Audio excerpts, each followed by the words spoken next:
भाई बहनों नमस्कार। आइए सुनते हैं एक कहानी। कहानी का शीर्षक है वजीफा। तो हाजिर है वजीफा। राघव की कमाई में बरकत पर जैसे विराम लगा हुआ था, वह सब नसीब का खेल मानकर जमींदार की चाकरी में जुटा रहता था। इस मजदूरी से राघव और उसके परिवार को भरपेट रोटी भी नसीब नहीं होती थी। जमींदार भी यही चाहता था। शायद जमींदारों की सोच थी कि मजदूर की ज़रूरतें पूरी होने लगेंगी तो मुझे ख्वाब देखने लगेंगे। जमींदारों के आतंक जातिवाद को पूरी तरह पनाह दे रहे थे। ऐसे तेजाब की दरिया में संघर्षरत राघव कैसे तरक्की की राह चल सकता था, जहाँ हर राह पर सूल बिछे हुए थे। कुएं से पानी लेना तो दूर, कुएं की जगत पर पांव रखना भी कत्ल के अपराध जैसे था। ऐसे वक्त में राघव जैसे पीड़ितों के लिए स्कूल जाना सपना भर था। ये सपने स्वतंत्र भारत में सच लगने लगे थे, परंतु दबंगों का दबदबा बदसूरत जारी था। राघव और उसकी पत्नी अनपढ़ और खाँटी ग्रामीण थे। आधा दर्जन बच्चों सहित बड़ा परिवार था। सुबह खाओ तो रात की चिंता, रात में खाओ तो दोपहर की, फिर रात और सुबह की। ऐसी तंगहाली में स्कूल की पढ़ाई कठिन काम था। ऊपर से दबंग शोषितों को स्कूल में घुसने नहीं देते थे। स्कूल में प्रवेश हो भी गया तो उच्च वर्णिक बच्चों से दूर बिठाया जाता था, जहाँ तक गुरुजी की आवाज़ ठीक से नहीं पहुँचती थी। प्यास लगने पर पानी पीने के लिए मटके तक को छूने की इजाज़त नहीं थी। ऐसी धार्मिक अमानवीय व्यवस्था में शोषितों का विकास बकरी के खाए पौधे की तरह था, जो कभी बढ़ नहीं पाता। ऐसी अमानवीय व्यवस्था की नाक में नके भारतीय संविधान ने तो डाल दिया था, पर जाति उन्मादी कहाँ मानने वाले थे। उन्मादियों को डर था कि दबे कुचले पढ़ लिख जाएंगे तो उनके खेतों में जो भी कभी भारतीय मूल निवासी के थे कि जातिवादी लोग दंड भेद की नीति अपनाकर जमींदार बन बैठे थे। खेतों में हल कौन जोतेगा, चाकरी कौन करेगा। इसलिए दबंग लोग जोर आजमाइश कर रहे थे। दबंगों के विरोध के बाद दमित शिक्षा और प्रगति के लिए संघर्षरत थे। शिक्षा शेरनी का दूध है। डॉक्टर भीमराव अंबेडकर के वाक्य से भूमिहीन खेतिहर मजदूरों के मृत सपने भी जीवित हो उठे थे। इन मेहनतकश मजदूरों में से राघव भी एक था। उसने कसम खा लिया कि भले मुझे एक टाइम खाकर जीवन बिताना पड़े, मैं शेरनी के दूध के लिए यह त्याग जरूर करूँगा। राघव की घरवाली सीताजी बोली, उत्सव के बाबू, यह नौबत नहीं आएगी। सुनी हूँ 5वीं कक्षा तक फीस भी नहीं लगेगी, ऊपर से बेटा को वजीफा भी मिल सकता है।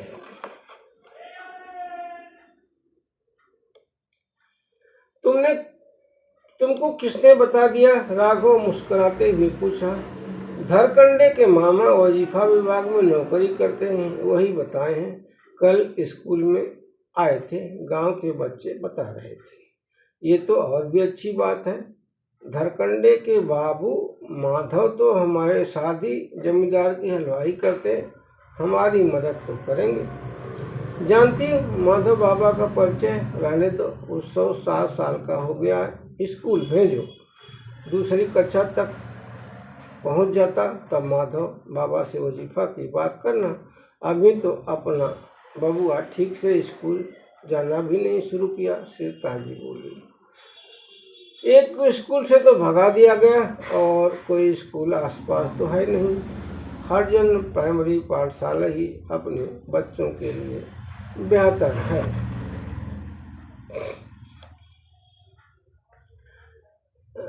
घिनौनी मानसिकता के शैतानों की तो देखो। आदमी को भी हरिजन और दुर्जन की 2 किस्में बांट दिया है।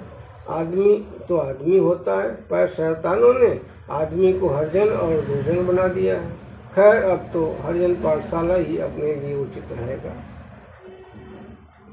उत्सव को उसी स्कूल में भेजना होगा, तभी पढ़ पाएगा और हमारा परिवार सुशिक्षित, समृद्ध और संपन्न होगा, राघव बोला। उत्सव के बाबू अपना बेटवा अपने खानदान का नाम रोशन तो करेगा ही, गांव का भी नाम रोशन करेगा। अरे भाग्यवान, पहले बेटा स्कूल जाना तो शुरू करे, राघव अपनी पत्नी सिरताजी को समझाते हुए बोला। देखो, जीभ नहीं निकालना और न मारने के लिए दौड़ाना। अगर बेटवा अभी स्कूल तक नहीं जा पाया है तो उसके लिए तुम जिम्मेदार हो। छोटी जात का होने के नाते स्कूल से परेशान होकर बबुआ जब भाग आया तब तुम स्कूल गए थे पता करने। स्कूल से आने के बाद बेटा कितना रोया था। मास्टर ने धूप में बिठाने की सजा क्यों दिया? सिर्फ इसलिए बेटवा छोटी जात का था। ठाकुर बावन मास्टर कभी अपनी जात के बच्चों को जेठ बैसाख की लू में बिठाने की सजा देंगे? काश तुम गए होते। खैर, जाओगे कहाँ से? ठाकुर की चाकरी और गांजा दारू से फुर्सत मिले तब ना गए ना जाओगे। बेटा खुद हरिजन प्राइमरी पाठशाला जाने लगा है, तुमको तो यह भी पता नहीं होगा। सदर मुंशी जी स्कूल में नाम भी दर्ज कर लिए हैं। पास के गांव के मास्टर श्याम नारायण मुंशी जी हैं, राघव की पत्नी सिरताजी बोली। माधव, तुम्हारा उत्सव बेटवा तो समझदार निकला। स्कूल में नाम लिखाने तो तुमको जाना चाहिए था। जन्म तारीख तो सही लिखा जाती।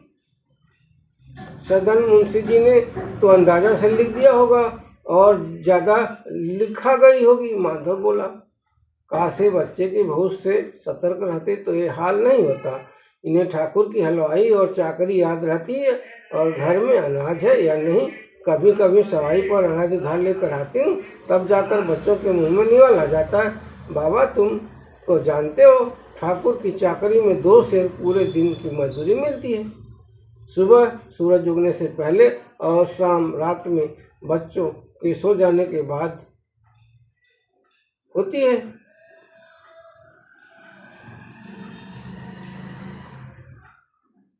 ठाकुर चाकरी के बाद चुटकी भर गांजा हाथ पर रख देते हैं और ये फूल कर कुप्पा हो जाते हैं।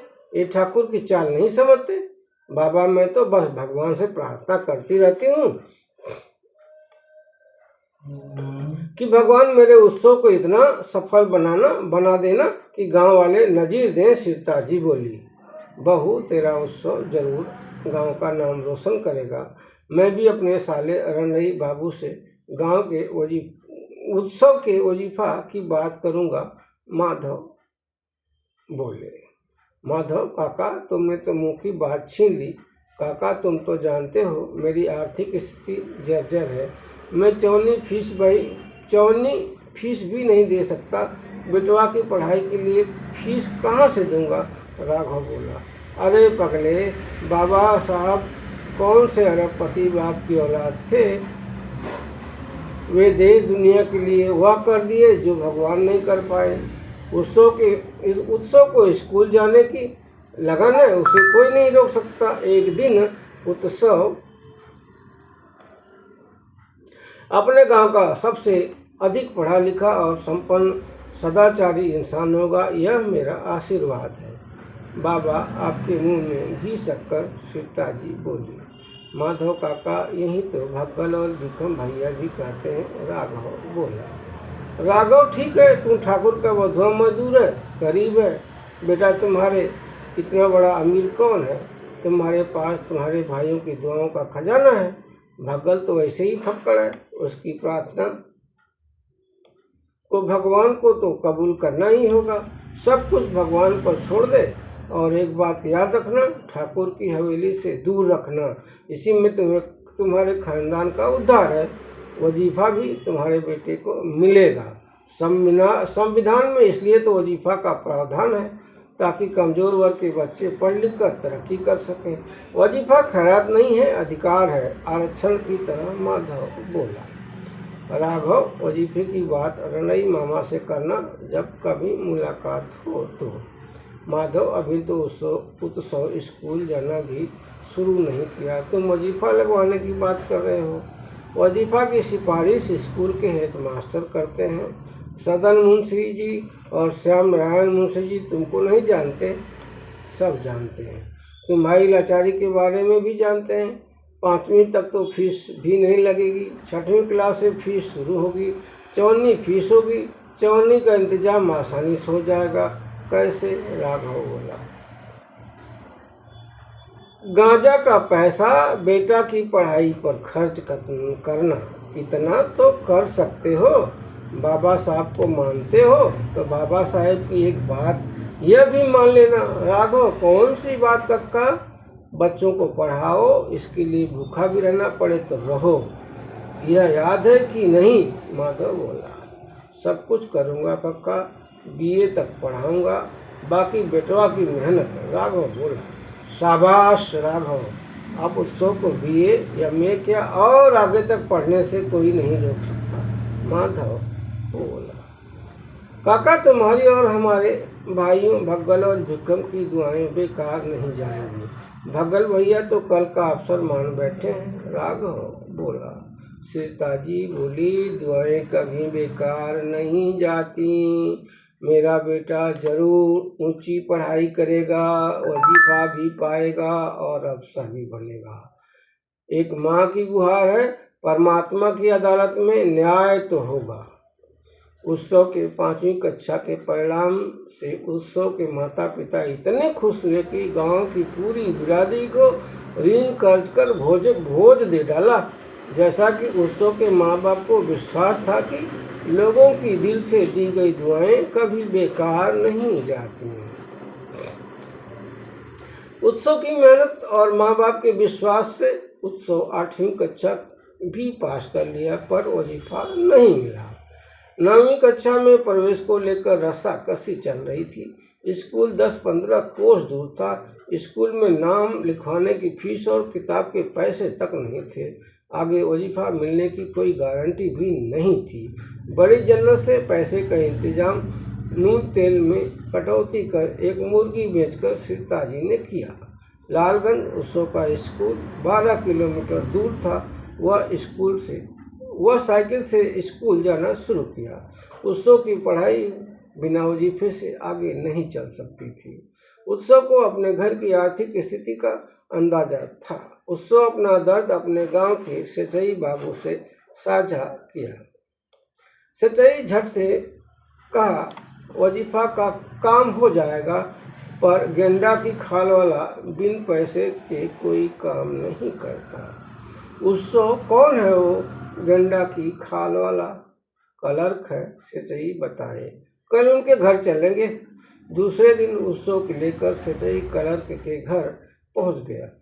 पालथी मारे क्लर्क को पालगी गिरी बाबा कहते हुए दोनों एक ओर खड़े हो गए। खुश रहा बचवा कहते हुए बाहर पड़ी लकड़ी की बूढ़ी बेंच पर बैठने का इशारा करते हुए गिरी बाबा कमरे में चले गए। कुछ देर बाद निकले और पूछे, तुम लोग किसी काम से आए हो? जी बाबा, आपका आशीर्वाद मिल जाता तो यह गरीब पढ़ लेता। सच्चाई बोला। तुमको मालूम है यहाँ कुछ भी फोकट में नहीं मिलता। 100 रुपये लगेंगे, वजीफा लग जाएगा। तुम्हारा दिया रुपया प्रिंसिपल से लेकर जिला कार्यालय तक बढ़ता है। मेरे हिस्से में कुछ नहीं आता। गिरी बाबा, कुछ कम हो सकता है? सच्चाई बोला, 1 पैसा भी नहीं। क्लर्क गिरी बाबा बोले। सच्चाई, पैसे की जैसे व्यवस्था हो जाएगी हम आ जाएंगे। चलो उत्सव स्कूल चले, स्कूल का टाइम होने वाला है। गिरी बाबा भी आएंगे, चलो। उत्सव धीरे से बोला, इतनी बड़ी रकम कहाँ से आएगी? सच्चाई, ये ठग अभी 100 रुपया वजीफा लगवाने का मांग रहा है। वजीफा मिलना जब शुरू हो जाएगा, हर तीसरे महीने जब वजीफा आएगा तब हर बार 5 रुपये लेगा। भ्रष्टाचारियों की बहुत मोटी चमड़ी हो गई है। उत्सव बाबू, उत्सव की माँ, उत्सव माँ की चांदी की हंसुली पहले ही बिक चुकी है। उत्सव बोला, माँ की चांदी की हंसुली पहले ही बिक चुकी है। एक घूस के 100 रुपये तो और भारी पड़ने वाले हैं। अच्छे काम में व्यवधान बहुत आता है। सचई बोला। उत्सव को वजीफा मिल जाए और वह पढ़ ले, इसके लिए वह कुछ भी करने को तैयार थे। मुश्किल समय के लिए घर में कुछ चना, मुर्गी के अंडे और सरसों बेचकर सीताजी माँ ने आंसू पीकर घुस के 100 रुपये का इंतजाम तो कर ली। खैर, गिरी बाबा ने भी काम कर दिया। 9वीं कक्षा से BA तक वजीफा मिला।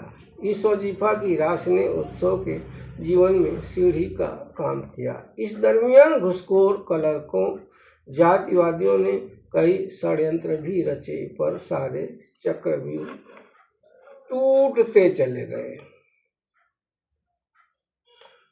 उत्सव को आरक्षण से नौकरी नहीं मिली। वह दर नौकरी के लिए ठोकरें खाता रहा।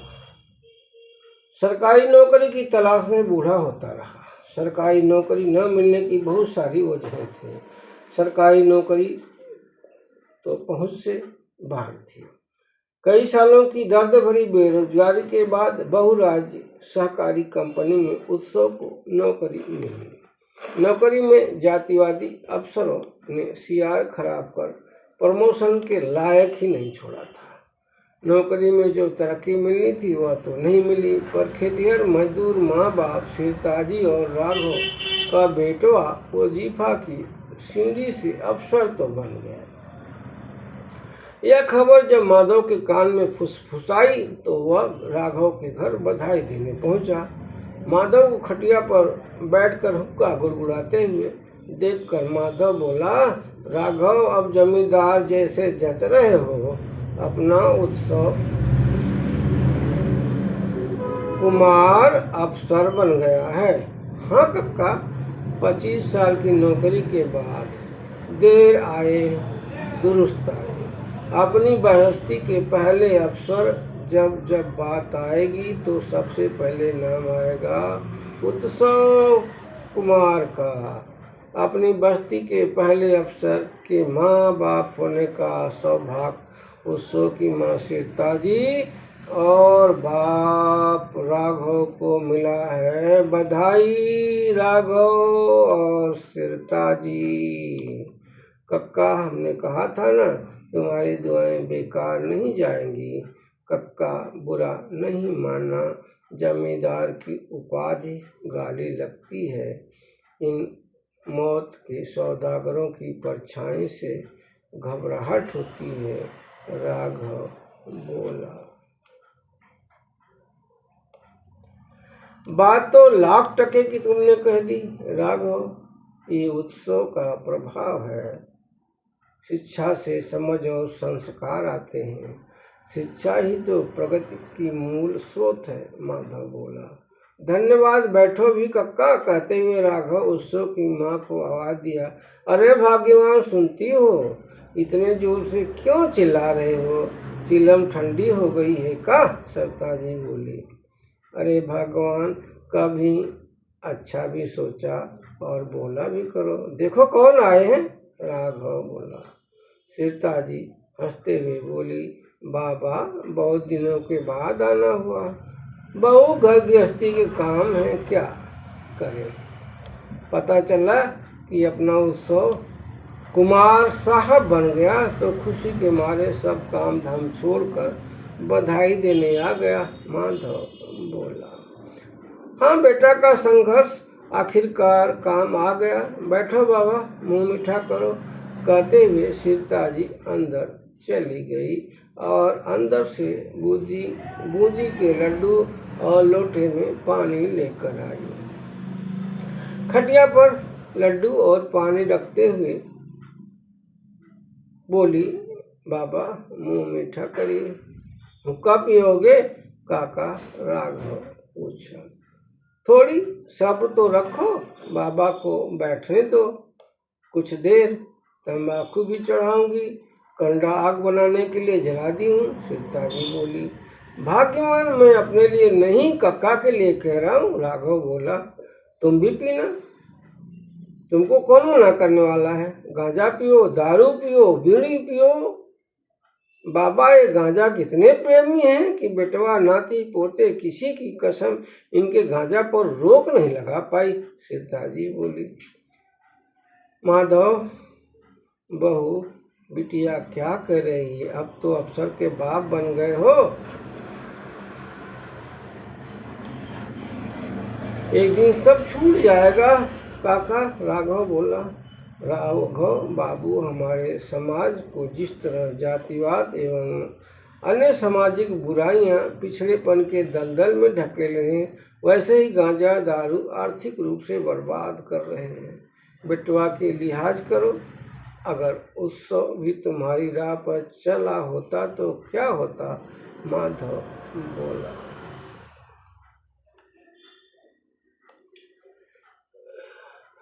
काका छूट जाएगा गांजा दारू और भी बहुत कुछ।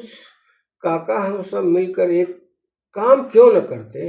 राघव पैतरा बदलते हुए बोला। कौन सा काम राघव? माधव पूछा। अपनी बस्ती की शिक्षा दर बढ़ाने का काम।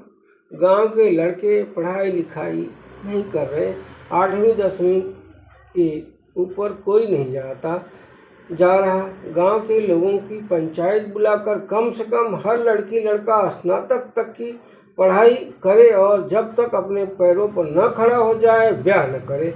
पढ़ने के लिए सरकार वजीफा देती है, इसका फायदा तो उठाए।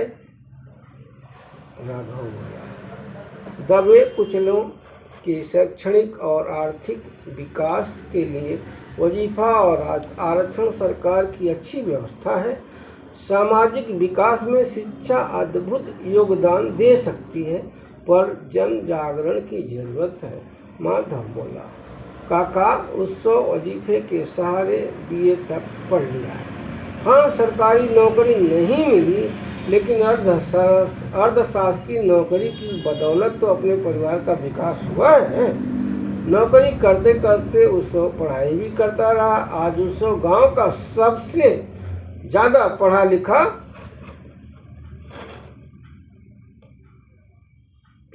है और अफसर भी है। काका, यह सब संभव हुआ है तो वजीफे से, वरना मेरी कहाँ औकात थी।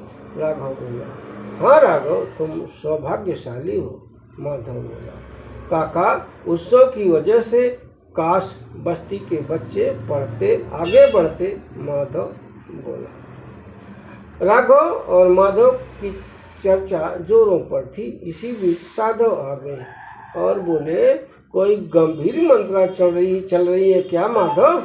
भैया, अपनी बस्ती के बच्चे आगे तक पढ़ नहीं रहे हैं। पढ़ाई के लिए सरकारी मदद भी है, नौकरी में कुछ आरक्षण है, भले ही उठ के मुंह में जीरा हो।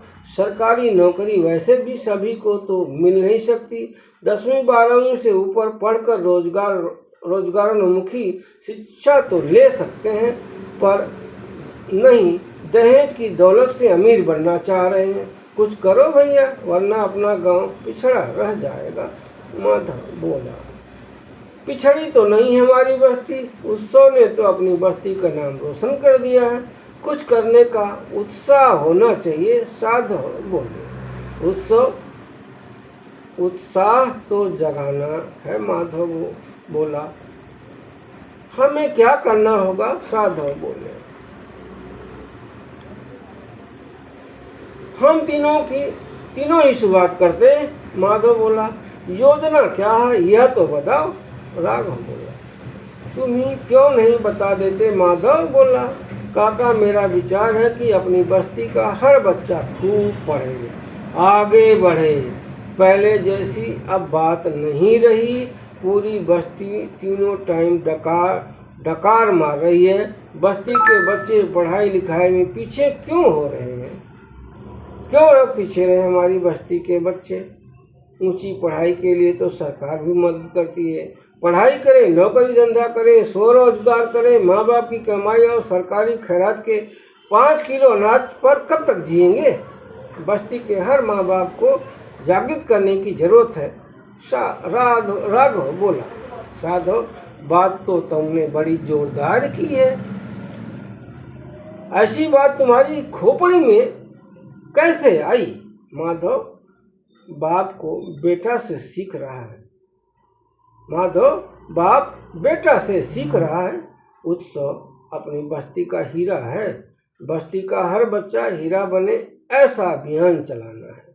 भैया अपने गांव के लड़के बुराइयों के चंगुल में फंसते जा रहे हैं। सरकार दारू के ठेके गांव गांव खोल रही है। दारू के ठीके तो गांव की प्रगति में नासूर साबित हो रहे। काश सरकार स्कूल और पढ़ाई को इतना ध्यान देती। माधव बोला,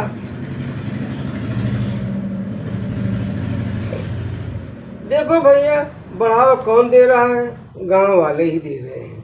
किन किन गांव वालों ने दारू के ठेके के खिलाफ धरना प्रदर्शन किया है? गांव की छोटी छोटी बाजारों में अब तो अंग्रेजी दारू की दुकानें खुल रही हैं। दारू पीना सब बंद कर दें, हफ्ते भर में ठेके पर ताले लग जाएंगे। साधव बोला, बात सही कह रहे हो बाबा। नशे के सारे साजो सामान मौत है। दुर्भाग्य की बात है कि अपने पसीने की कमाई में लोग आग लगा रहे हैं। सीता जी बोली, बहू तुम्हारी जैसी नारियों की जरूरत है अपने समाज में। माधव बोले, दारू पर भी रोक तब तक नहीं लग पाएगी जब तक लोगों को दारू के नुकसान के बारे में लोग नहीं जान जाते। हर घर के बच्चे स्कूल जाने लगेंगे और समझदार होने लगेंगे तो इस बुराई को रोक लगेगी। गांव का हर बच्चा स्कूल जाते, पढ़ते और आगे बढ़े। हर बुराइयों को खत्म करने का हथियार शिक्षा है। साधव बोला, ठीक कह रहे हो बाबा। शिक्षा को शेरनी का दूध कहो या हथियार, है तो अलाउद्दीन का चिराग। शिक्षा के ही चमत्कार की वजह से उत्सव कुमार का नाम गांव के हर व्यक्ति की जुबान पर है। सीता जी बोली,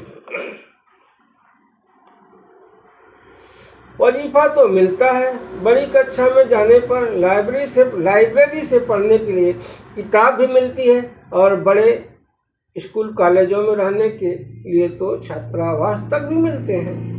ऊंची पढ़ाई के लिए अब तो लोन भी मिलता है। बेचारा उत्सव 15 कोस साइकिल से कॉलेज जाता था और साइकिल चलाकर वापस आता था। बहुत दुख देखा उत्सव। राघव बोला, सफलता आसानी से नहीं मिलती है।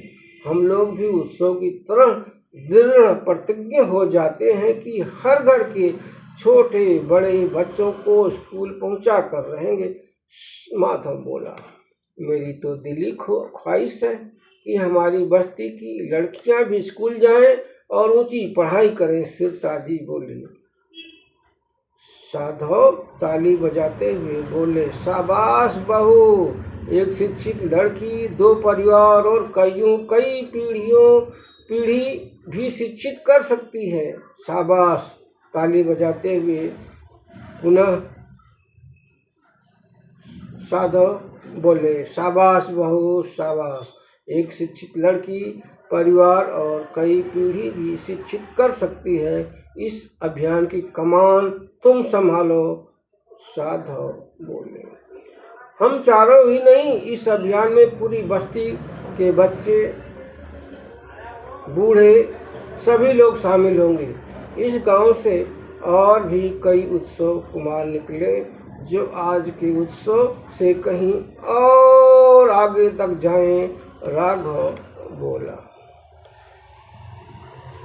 सीता जी बोली, बाबा, काश गांव के लिए जो सपना देख रहे हो हैं पूरा हो जाता। जरूर पूरा होगा। इस काम के लिए हम संकल्पित हैं।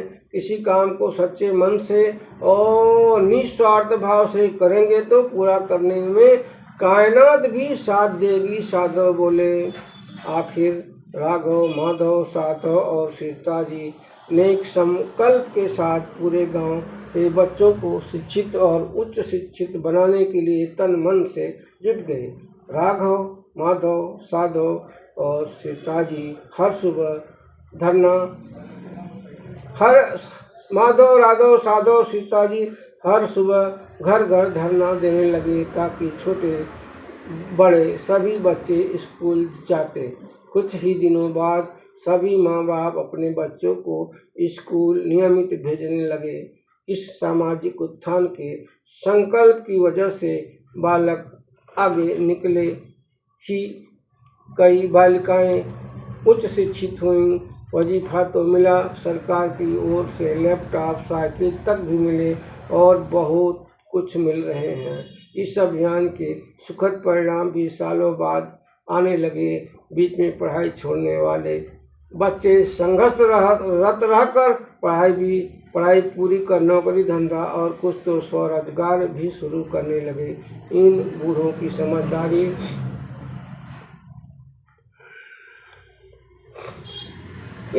समझदारी ने कमाल कर दिया। बस्ती की चौखट पर तरक्की का पदार्पण होने लगा। सीताजी गाती फिरती अपनी जहाँ के एक बाबा भीम, अपनी जहाँ के एक बाबा भीम, बदल गए दुनिया, शोषितों के हाथ सत्ता आई, शोषितों के हाथ सत्ता, दे गए मानववादी संविधान बाबा, दे गए मानवतावादी संविधान बाबा, कर दिया जीवन न्यौछावर, दे गए समानता का अधिकार, वाह बाबा वाह बाबा। शिक्षा का कैसा अचूक बाण दिया बाबा, शिक्षा का कैसा अचूक बाण दिया बाबा शेरनी को, शिक्षा को शेरनी का दूध बता दिया, शिक्षा को शेरनी का दूध बता दिया। आसमान वजीफा आसमान छूने की सीढ़ी, वजीफा आसमान छूने की सीढ़ी, अपनी जहाँ पर तेरा उपकार है भीम बाबा, जय भीम बाबा, अपनी जहाँ के एक बाबा, जय भीम बाबा, जय भीम। सीताजी राघव माधव और साधव शरीर से तो सदा के लिए अदृश्य हो गए।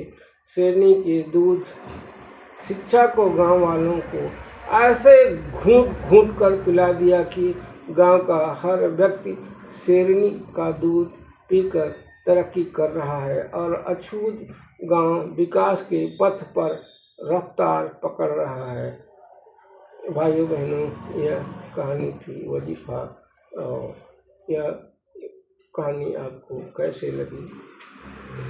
सच है कि शिक्षा शेरनी का दूध है और गरीबों के लिए, शोषितों के लिए पढ़ाई जारी रखने के कई सारे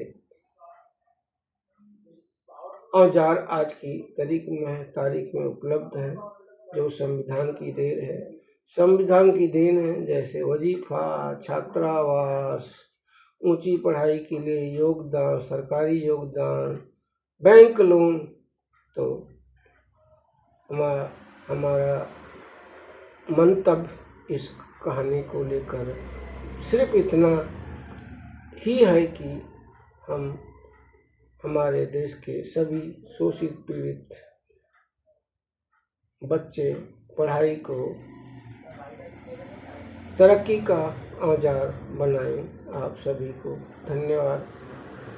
ऐसे ही मेरी कहानियाँ, मेरी कविताएं सुनते रहें, शेयर, फॉलो